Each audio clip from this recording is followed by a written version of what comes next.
দর্শক, ভারত পাকিস্তান যুদ্ধের খবরাখবর জানাতে কলকাতা থেকে আমাদের সঙ্গে যুক্ত হচ্ছেন এস নিউজের সিনিয়র এডিটর পার্থ মুখোপাধ্যায়। আমরা সরাসরি চলে যাচ্ছি তার কাছে। মিস্টার পার্থ, এসআরটিভি সংবাদে স্বাগত জানাচ্ছি। ভারত ও পাকিস্তান, আমরা জেনেছি যে বুধবার একজন করে বন্দি বিনিময় করেছে বলে আমরা জানতে পেরেছি। এই প্রক্রিয়া কি চলমান থাকবে কিনা, এই বিষয়ে আর কি কি তথ্য আছে আপনার কাছে, আমাদের বিস্তারিত জানাবেন।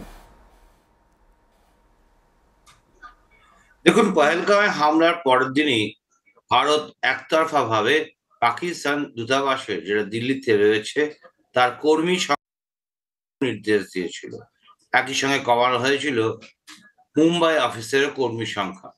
তার পাল্টা হিসেবে পার্সোনা নন গ্রাটা হিসাবে ঘোষণা করা হয়েছিল ইসলামাবাদে কর্মরত ভারতীয় দূতাবাসে বেশ কিছু কর্মীকে। সম্পন্ন হয়েছে। একই সঙ্গে পাকিস্তানের যারা ভারতে এসেছিলেন চিকিৎসার জন্য বা বিভিন্ন কাজের জন্য, তাদেরকে নির্দিষ্ট সময়ের মধ্যে দেশে ফিরে যাওয়ার জন্য নির্দেশ দেওয়া হয়েছিল। পাকিস্তানের তরফেও পাল্টা দেওয়া হয়েছিল। ফলে এই কূটনৈতিক স্তরে পাল্টাপাল্টি চাপ অব্যাহত রয়েছে। মাঝখানে একটু থেমেছিল, কিন্তু গতকালই দেখা গেল ভারত দিল্লিতে কর্মরত পাকিস্তান দূতাবাসে এক কর্মীকে, তিনি অবাঞ্ছিত কাজকর্ম করছেন বলে তাকে 24 ঘন্টার মধ্যে দেশ ছেড়ে চলে যেতে নির্দেশ দিয়েছে।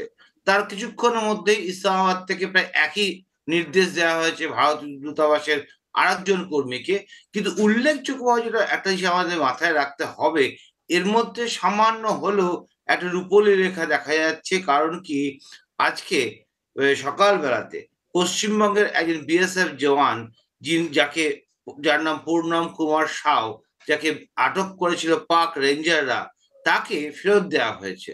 একই সঙ্গে ভারতও পাক একজন রেঞ্জার, যিনি ভারতে চলে এসেছিলেন, তাকেও মুক্তি দিয়েছে। ফলে সেই অর্থে যদি দেখা যায়, তাহলে একদিকে কূটনৈতিক পর্যায়ে এই গুপ্তচর বৃত্তি বা অবাঞ্ছিত কাজকর্ম বিষয়ে নজরদারি বাড়ছে বা চিহ্নিত করে তাকে দেশ থেকে চলে যেতে বলা হচ্ছে, পার্সোনা নন গ্রাটা বলা হচ্ছে।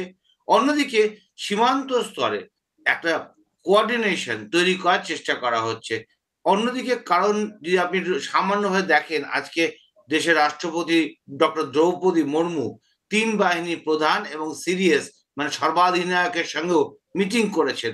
পাশাপাশি বিদেশমন্ত্রী জয়শঙ্করের জন্য বিশেষ বুলেট প্রুফ গাড়ি হঠাৎ করে বাড়ানো হয়েছে। এমনিতেই বিদেশমন্ত্রী হিসেবে তিনি একদম সর্বোচ্চ পর্যায়ে নিরাপত্তা পান, তারপরও হঠাৎ কেন এরকম বুলেট প্রুফ গাড়ি তার জন্য বরাদ্দ করা হলো, সেটা নিয়ে একটা জোর আলোচনা চলছে।